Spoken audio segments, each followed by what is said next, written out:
প্রিয় দর্শক, আপনারা যে যেখানে আছেন সবাইকে প্রীতি ও শুভেচ্ছা জানিয়ে আমি নিউ ইয়র্ক থেকে রতন তালুকদার লাইভ শুরু করছি। আজকে আমাদের সঙ্গে একজন বিশেষ ব্যক্তি উপস্থিত আছেন।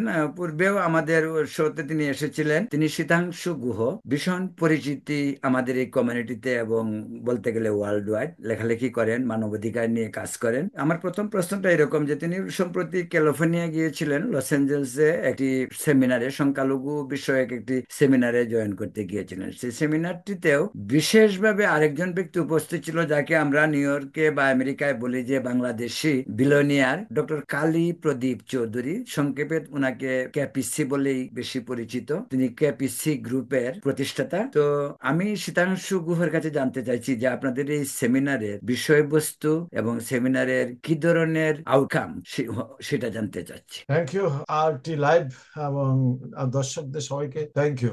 হ্যাঁ, আমি গত সপ্তাহে ক্যালিফোর্নিয়াতে ছিলাম এবং সেখানে ক্যালিফোর্নিয়াতে লস অ্যাঞ্জেলসে হিন্দু একতা সংঘ নামে একটি সংগঠন বাংলাদেশের হিন্দু নির্যাতনের বিরুদ্ধে সকল হিন্দুকে ঐক্যবদ্ধ করতে চাচ্ছে। সেই হিসেবে তারা একটা হিন্দুদের উপর একটি সেমিনার বা সম্মেলন তারা করছেন। সেখানে হ্যাঁ আমি উপস্থিত ছিলাম। হ্যাঁ, কালী প্রদীপ চৌধুরী উপস্থিত ছিলেন। এখানে মোটামুটি ভালোই, অর্থাৎ লস অ্যাঞ্জেলের মতো একটি শহরে এই সময়ে মোটামুটি বেশ আলোচনা বেশ প্রাণবন্ত ছিল। আরো অনেক অতিথি ছিলেন সেখানে। কালী প্রদীপ চৌধুরী দুইটা জিনিস ঘোষণা করেছেন। একটা হলো যে উনি ওইখানে ওই যে ইউনিভার্সিটি ড্রাইভ জায়গা, যা খুব সুন্দর জায়গা, ওই জায়গাটায় একটি জুইস হলোকাস্ট মিউজিয়াম আছে। ওই মিউজিয়ামের ভিতরে একটি রুমে, বলছে একটি দেওয়ালে, বা আসলে এটা একটা রুম, বড় একটা রুম, সেই রুমে উনি একটি বেঙ্গলি হিন্দু জেনোসাইড নামে একটি ওয়াল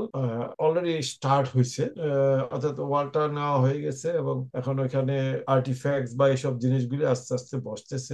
উদ্বোধন হইতে হয়তো আরো কিছু সময় লাগবে, বাট এটা অলরেডি, এটা কালীপ্রদীপ চৌধুরীর উদ্যোগে হচ্ছে এবং আমরা সেইখানে সেটা ভিজিট করছি। আমরা ওই জুইশ হলোকাস্ট মিউজিয়ামে ভিজিট করছি এবং ওইটার ভিতরে আমরা ভিজিট করছি এবং ওখানে আমরা একটা ছবিও তুলে আমরা এটা ফেসবুকে দিচ্ছি। এটা হচ্ছে যে ভেরি গুড উদ্যোগ। বাংলাদেশ, অর্থাৎ হিন্দু জেনোসাইড বেসিক্যালি শুরু হয়েছে 1946-এ ক্যালকাটা কিলিং থেকে।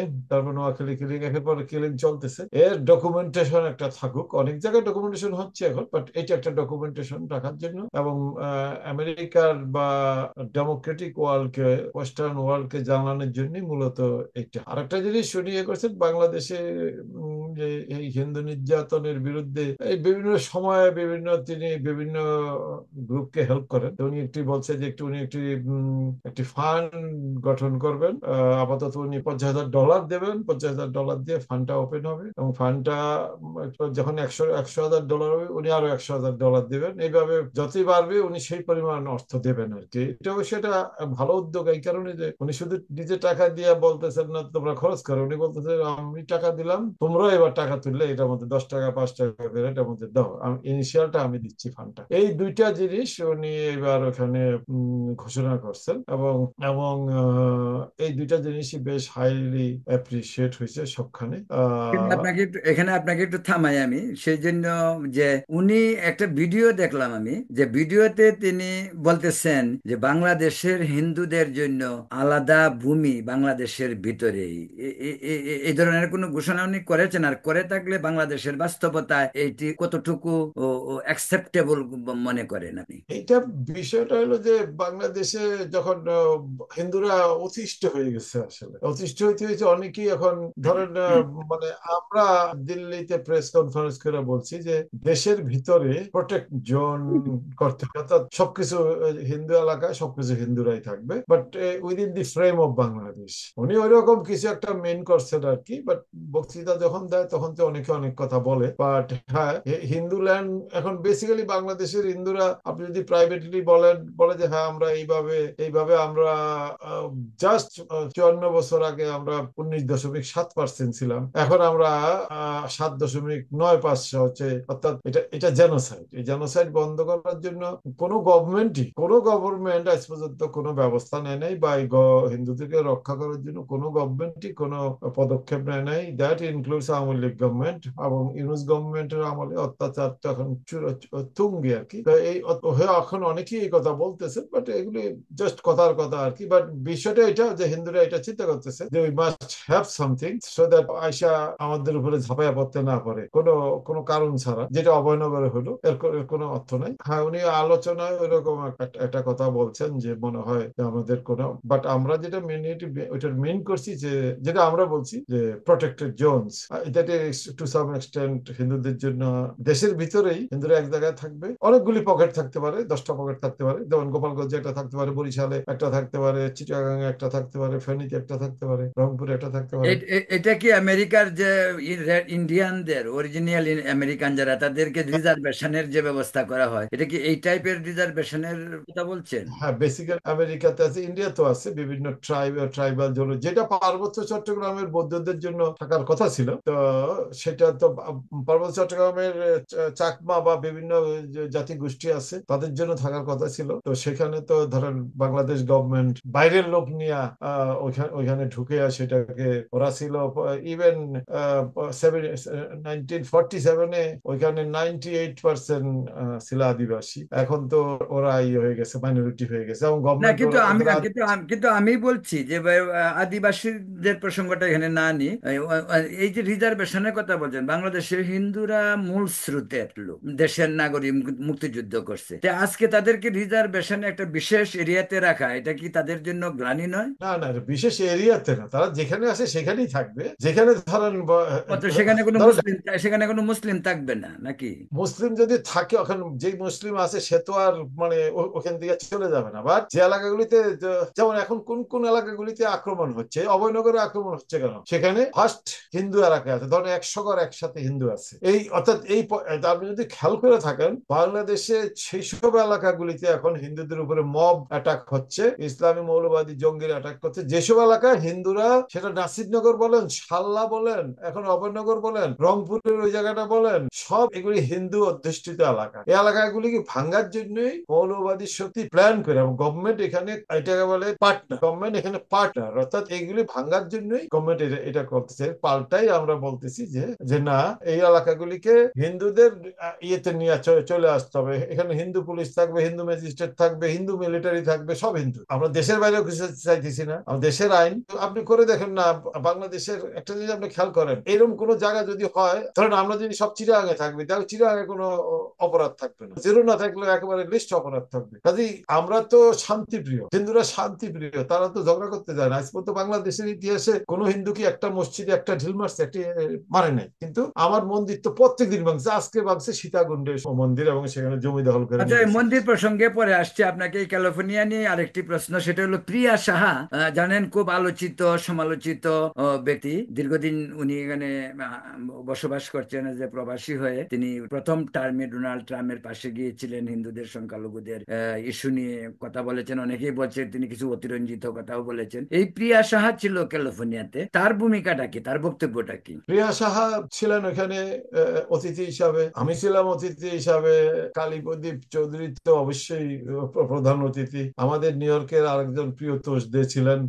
সবাই বেসিক্যালি বক্তব্য সবাই একই। আমরা তো যেটা বলতেছি যে এই বাংলাদেশের হিন্দুরা সব সরকারের আমলেই অত্যাচারিত হয়েছে, সেটা ছিল আমলেও ব্যাপক অত্যাচার হয়েছে, সে রামুর থেকে, নাসিরনগর থেকে, রংপুর থেকে আরম্ভ করে। কিন্তু ইউনূসের আমলে যেমন হিন্দুদের পিঠ এখন ঠেকে গেছে, কারণ এখন যে এই অত্যাচারটা করতেছে, সে অত্যাচারটা করতেছে মূলত জঙ্গি গোষ্ঠী। অর্থাৎ আগে আওয়ামী লীগ করছে অত্যাচার, বিএনপি করছে অত্যাচার, জামাত করছে অত্যাচার, কিন্তু এখন একেবারে আরো এক্সট্রিম রাইট, যাদেরকে আমরা বলি অনেকটা তালেবান, হরকতুল জিহাদ টাইপ লোকজন আর কি, এখন এটা করতেছে।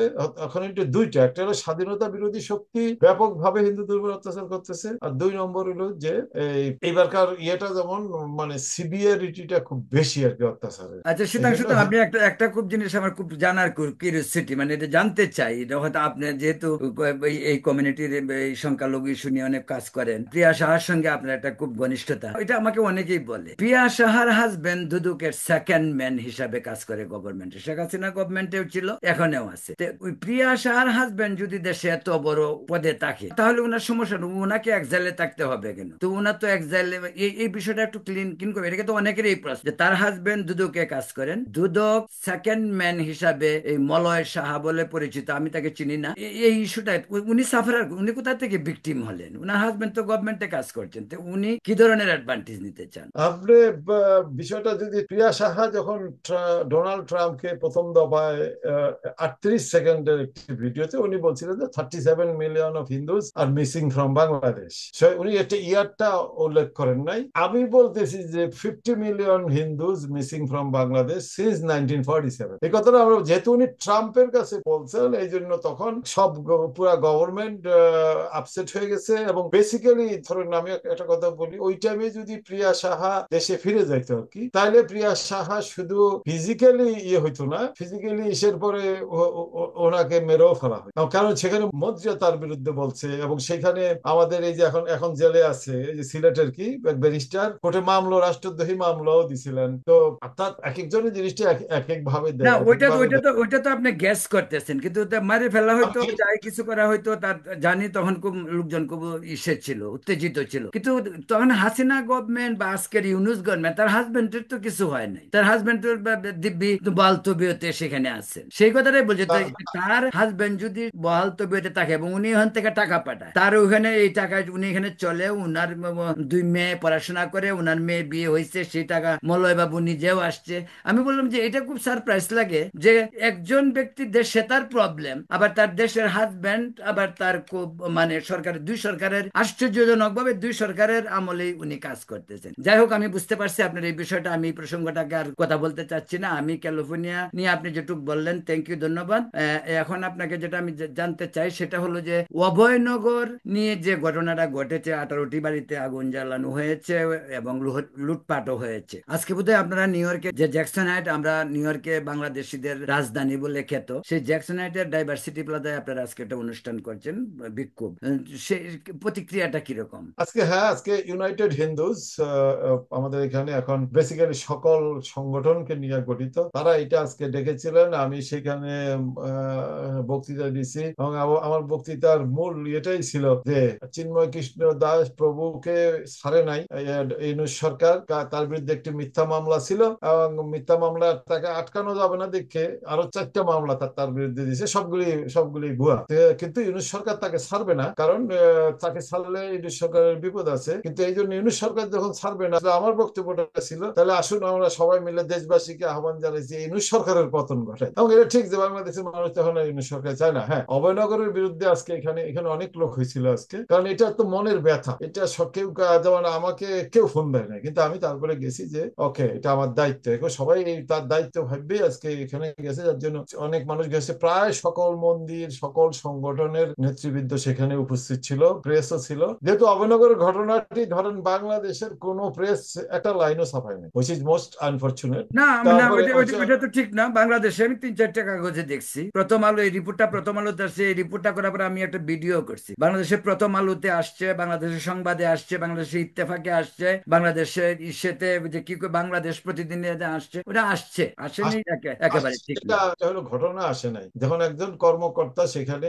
ভিজিটে গেছে তখন আসছে। আজকে ওইটা আছে, যেমন যে মব ভায়োলেন্স, যে জেনারেল ওয়াকুরুজ্জামান পরিষ্কার বলছে যে মব ভায়োলেন্স সহ্য করা হবে না, কিন্তু ওখানে তো কোনো মিলিটারি যায় নাই। পার্টি ইচ্ছা করলে সেখানে ইয়ে করতে পারো। তাই আমাদের বক্তব্য যে বড় বড় কথাগুলি কি মানে শুধু সংখ্যাগরিষ্ঠের জন্য, মানে মাইনরিটিকে রক্ষা করার কি দায়িত্ব নেই মিলিটারির, নাকি দেশটা শুধু মুসলমানের? তা তো না। তো আমরা ওই জায়গাটা দেখতেছি না, সবাই মনে ক্ষোভ আছে, আমরা সেই ক্ষোভটা আজকে সেখানে প্রকাশ করছি। এবং ইউনাইটেড হিন্দুসকে জন্য আমি আমি ধন্যবাদ জানাই, তারা এই প্রোগ্রামটা করছে না। আচ্ছা, আপনার আপনার জানার মতে এই অভয়নগর নিয়ে ঢাকায় কোনো কিছু হয়েছে বা কোনো কোথাও শাহবাগে, এর আগে তো ধরেন শাহবাগে চিন্ময় প্রভু ওকে নিয়ে বিভিন্ন জায়গাতে প্রোগ্রাম হয়েছে, খুলনায় হয়েছে, মানে খুলনা হওয়ার কথা ছিল, হয়নি, রংপুরে বিশাল হয়েছে, চিটাগাঙে বিশাল হয়েছে। কিন্তু এই অভয়নগর নিয়ে বাংলাদেশের সংখ্যালঘুরা বা চিন্ময় গ্রুপ মানে যারা আছে, তারা কি কোনো কিছু করছে না? হ্যাঁ, শুক্রবার সকাল 10টা প্রেস ক্লাবে থেকে আরম্ভ। শুক্রবার সকালে খুব বৃষ্টি ছিল, এই বৃষ্টির মধ্যেও কয়েক হাজার লোক প্রায় 2 ঘন্টা ব্যাপী ইয়ে পালন করছে, মিছিল করছে। তারা বক্তৃতা বিবৃতিতে আছেই, এগুলি করছে তো মানে। এবং এটা সনাতন জাগরণী সংঘ সেখানে ছিল। আর আমি অনেক সবগুলি সংগঠনের নাম যেহেতু বলতে পারবো না, যেন কোনো সংগঠনের নাম বললাম না, প্রায় সকল সংগঠনের নেতারাও ছিল সেখানে। বাট বাট ইনক্লুডিং মানে চিন্ময় কৃষ্ণ প্রভু যে সংগঠনের নামে করতেছিলেন সনাতন জাগরণী সংঘ, সেটাও ছিল। বেসিক্যালি চিন্ময় প্রভুর মুক্তি আন্দোলন সম্ভবত এই আবার শুরু হলো। গভর্নমেন্ট যদি তাকে মুক্তি না দেয় সম্ভবত মানে এই আন্দোলনটি এখন আবার শুরু হবে, এবং আমরা সে আহ্বানই জানাচ্ছি বাংলাদেশের হিন্দুদেরকে, চিন্ময় প্রভুর মুক্তি এই সরকার দেবে না, আসেন আমরা রাস্তা নেমে আসি, জেলের তালা ভাঙবো, চিন্ময় প্রভুকে আনবো। আচ্ছা, এটা কিভাবে একেবারে দৃঢ়তার সাথে বলেন যে এই সরকার চিন্ময় প্রভুকে মুক্তি দিবে না? এর কারণটা কি, না দেওয়ার কারণটা কি, বা এর পিছনে কি ভারতের কোনো দায় নেই, বা ভারত কি এই প্রসঙ্গে কিছু বলছে না? ভারত তো প্রথমেই চিন্ময় প্রভুর যখন গ্রেপ্তার হয়েছে তারপরেই ভারতের সরকারি একটা স্টেটমেন্ট ছিল। এখন ভারত মানে কি করবে না করবে সেটা তো ভারতের ব্যাপার, কিন্তু আমরা যেটা মনে করি, আমরা যেটা অর্থাৎ চিন্ময় প্রভুকে, যেমন এখানে বিএনপির আমাদের বিএনপির মির্জা ফখরুল একটা সুন্দর স্টেটমেন্ট ছিল তার, আমি কবে আমার মনে নেই এক্সাক্টলি, স্টেটমেন্টটা হলো বাংলাদেশের পতাকার উপরে তার নিচে নিচে যদি একটা অন্য পতাকা থাকে তাতে কি সমস্যা হলো, রাষ্ট্রদ্রোহ হলো কোথা থেকে? তো আমরা তো ইয়ের প্রতি আইএস এর পতাকা দেখছি বাংলাদেশের পতাকার উপরে, তাদের তো কাউকে রাষ্ট্রদ্রোহীতে ধরা না, এটা তো রাষ্ট্রদ্রোহী না আপনি। আর এতে চিন্ময় প্রভুর লক্ষ লক্ষ সমর্থকের মধ্যে কোন সমর্থক গিয়া রাস্তার উপরে একটা এর মধ্যে একটা লাগাইছে, এই জন্য চিন্ময় প্রভুকে রাষ্ট্রদ্রোহ মামলায় অ্যারেস্ট করতে হবে। এটাতে এই মামলাটা না, কিন্তু হাইকোর্ট। এরপরে মামলাটা তো রাষ্ট্রদ্রোহ মামলা থেকে দীর্ঘদিন পরে যখন ওনার মুক্তি হচ্ছিল না, পরবর্তীতে কিন্তু হত্যা মামলা হয়েছে 19 আরো 17-18 জনকে নিয়ে, ওই যে চিটাগাঙ্গে একজন আইনজীবী হত্যা, তরুণ আইনজীবী হত্যা হলো, তো সেটা এখন তিনি সম্ভবত না, এই মামলারই আসামি।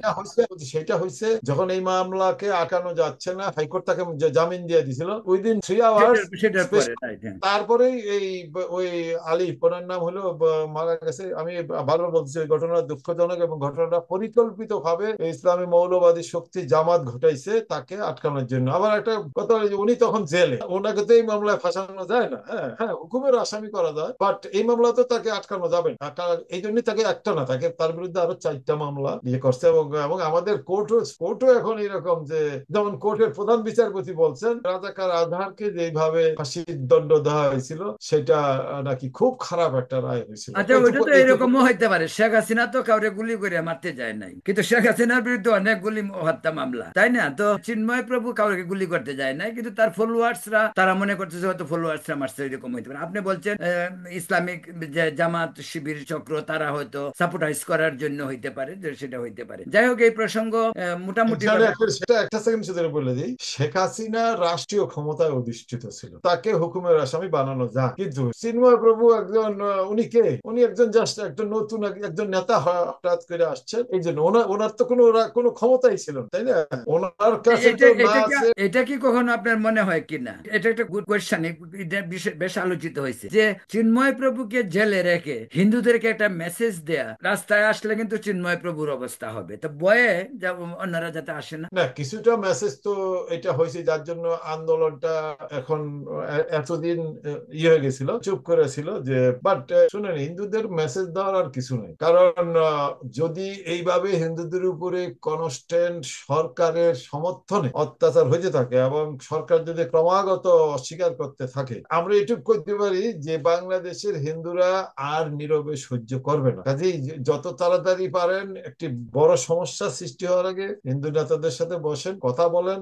হিন্দুরা এই দেশের স্বাধীনতার জন্য সবচেয়ে বেশি আত্মত্যাগ করছে, হিন্দুরা ভূমিপুত্র ইউনূস সাহেবের শ্বশুর বাড়ি ইন্ডিয়াতে। হ্যাঁ, কাজেই আমাদের শ্বশুর বাড়ি সব বাংলাদেশি, বাপের বাড়ি শ্বশুর বাড়ি সব বাংলাদেশি, যারা আমেরিকার থেকে গেছে এখন সংবিধান বানাইতেছে, মানে সরকারের সব বিদেশি নাগরিক। আমি নিজেও বিদেশি নাগরিক, ডুয়েল নাগরিক। হ্যাঁ, আমি একজন উপদেষ্টা হইতে পারি, কিন্তু আমি প্রধান উপদেষ্টা হইতে পারি। It is same for a country যে একজন বিদেশি নাগরিক, মানে হোক সে লাট সাহেব, আমরা মানে এখন সময়ের লাস্ট পর্যায়ে আছি। একটা প্রশ্ন আপনাকে করতে চাই, সেটা হলো ফ্রান্সে বসে পিনাকি ভট্টাচার্যের নামে জনৈক ব্যক্তি, যাকে আমি বলি মৌলানা পিনাকি হুজুর, এই পিনাকি হুজুর কিন্তু কদিন আগে একটা কথা বলছে যে ইসকন এবং চিন্ময় বাংলাদেশের হিন্দুদেরকে নিয়ে দেশে উচ্ছৃঙ্খলতা সৃষ্টি করতেছে বা ভারতকে উত্তেজিত করতেছে। এই প্রসঙ্গে কি মনে হয় আপনার, ওই যে পিনাকি হুজুরের বক্তব্য?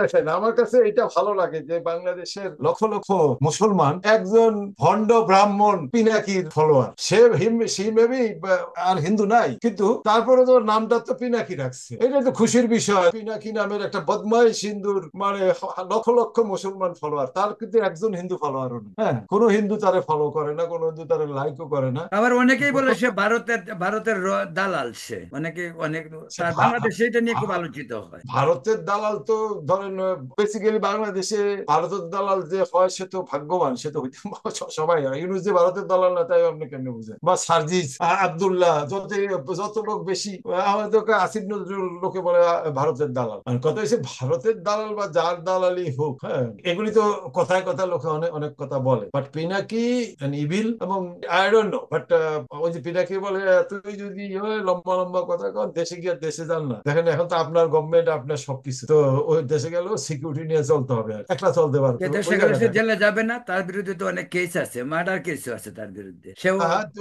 ওইটা আপনাকে আমি বলি যে পিনাকি যখন ওই 283 বা কতটি শিশু মারার কেসে গেছিল, 289। হ্যাঁ, তখন ওই সে আওয়ামী লীগের দরবারে, অর্থাৎ সে শাকিল মারা গেছে না, প্রেস সেক্রেটারি ছিল ইসের, প্রাইম মিনিস্টারের অ্যাসিস্ট্যান্ট প্রেস সেক্রেটারি, সে শাকিলের পায়ে ধরে বসেছিল। আমি আপনাকে প্রত্যক্ষদর্শী বিবরণ দিয়ে বলতেছি। এবং শাকিল তখন তাকে বলছিল যে আপনাকে মাফ করে দিলে তো আপনি আবার গিয়ে এসে আমাদের বিরুদ্ধেই বলবেন, তখন কসম করে আসছিল যে না, আমি আর আপনার আওয়ামী লীগের বিরুদ্ধে বলবো। This is Pinaki. তো এটা একটা আমি ভিতরের কথা আপনাকে বললাম যে সে শাকিলের পায়ে ধরেছিল একেবারে। শাকিল তো, এবং হ্যাঁ, তারপরে সে এই যে তখন ছাড়া পাই। প্রেস সেক্রেটারি আসছিল, যে শেখ হ্যাঁ, হাসিনা টেস্ট টিমে আসছিল, যে এবং মারা সে গেছে, মারা খুব গেছে কম বয়সে মারা গেছে, খুব স্যাড। শেষ হ্যাঁ, প্রশ্ন, টাইম ইজ রানিং অ্যাকচুয়ালি, আমি আমি লাস্ট প্রশ্ন আপনাকে করবো, যে পশ্চিমবঙ্গে 26-এ বিধানসভা নির্বাচনকে উপলক্ষে করে অলরেডি কিন্তু ওইখানে নির্বাচনী দামামা বেজে উঠেছে। গত 2 দিনে প্রথম দিন মোদি, সেকেন্ড দিন অমিত শাহ পশ্চিমবঙ্গে এলেন। তো মোদির প্রসঙ্গটা হচ্ছে আমার কাছে একটি বিষয় খুব গুরুত্বপূর্ণ মনে হয়েছে, সেটা হলো শাহ। তিনি কলকাতার নেতাজি ইন্ডোর স্টেডিয়ামে বলছেন যে বাংলাদেশ থেকে হিন্দুরা যারা আসবে বা যারা হিন্দু, যারা রিফিউজি, তাদেরকে ভারতের নাগরিকত্ব দেওয়া হবে। আপনি কি মনে করেন না যে এই ধরনের এগুলি প্রলোভন, এতে করে হিন্দুরা বারো আসার জন্য উৎসাহিত হইতে পারে, নাকি তিনি শুধু মিন করছেন যে ইন্ডিয়ান টেরিটরিতে এখন পর্যন্ত যারা আছে তাদেরকে নাগরিকত্ব? এটা কি মনে হয় আপনার কাছে? এটা কিন্তু শেষ প্রশ্ন, কুকুই। না, দ্যাটস ফাইন। আমি তার এই বক্তব্যটা শুনি নাই, বাট তারপরে যেটা আমি আমি যেটা মেন করি, বর্ডার তো বন্ধ, কিন্তু হিন্দুরা আসবে কেন, তাই না? 1 নম্বর। আর 2 নম্বর হলো যে উনি কি ধরেন, তবে এটা ঠিক যে বাংলাদেশের অবৈধ অনেক মুসলমান পশ্চিমবঙ্গে আছে, এটা আপনি পশ্চিমবঙ্গে গেলেই টের পাবেন। ফলারে ডাক দিয়ে জিজ্ঞেস করলে হবে, বলবে। বা এটা আমার সাথে হয়েছে। ফলালাকে আমি ডাক দিয়েছি, তাহলে বাংলাদেশ, আমি বাড়ি কোথায়? কয়, স্যার ফরিদপুর। আমি যে খুব ভালো জানি, অর্থাৎ এরা মমতার ভোটার। হ্যাঁ, এবং পশ্চিমবঙ্গের মানুষের অভিযোগ যে প্রায় 1 কোটি ভোটার আছে মমতার, বাংলাদেশে থাকে, এবং এটাও সত। বর্ডার এলাকা, বাংলাদেশের বর্ডার এলাকার প্রচুর মুসলমান পশ্চিমবঙ্গে ভোটার। এরা ভোটের দিন গিয়ে ভোট দিয়ে আসে, পরের দিন চলে আসে। তো এইগুলি হয়তো বন্ধ হবে, বা পশ্চিমবঙ্গ যে ডিফারেন্ট ইস্যু, বা পশ্চিমবঙ্গেও বাংলাদেশে যখন মৌলবাদের উত্থান হয়েছে, এই মৌলবাদের একটা, বাংলাদেশি মৌলবাদের একটা বিশাল ঘাঁটি হয়ে গেছে এখন পশ্চিমবঙ্গ, বিশেষত মুর্শিদাবাদ, মালদা, এইসব অঞ্চলগুলিতে। অর্থাৎ মৌলবাদ সব জায়গায় তাকে দমন করতে হবে, সেটা পশ্চিমবঙ্গই হোক আর বাংলাদেশই হোক। বেসিক্যালি মমতা ব্যানার্জি, এবং আমি এটা কলকাতা একটা সেমিনারে বক্তৃতা দিয়েছিলাম, পশ্চিমবঙ্গে আমার দিদি এবং বাংলাদেশে আমার আপা মৌলবাদেরকে আশ্রয় প্রশ্রয় দিয়া ক্ষমতায় থাকতে চাচ্ছি। এটা আমার বক্তৃতা ছিলাম, এটা শেখ হাসিনা তখন পাওয়ারে ছিলেন। তো সুতরাং সুতরাং আপনাকে অনেক অনেক থ্যাংক ইউ। ধন্যবাদ, অনেক গুরুত্বপূর্ণ কথাবার্তাগুলি আপনি বললেন। আপনার সঙ্গে আবার আরেকদিন কথা বলবো। প্রিয় দর্শক, আজকে আমাদের সময় এখানেই শেষ। আপনারা ভালো থাকুন, সুস্থ থাকুন। Thank you very much. Thank you everybody.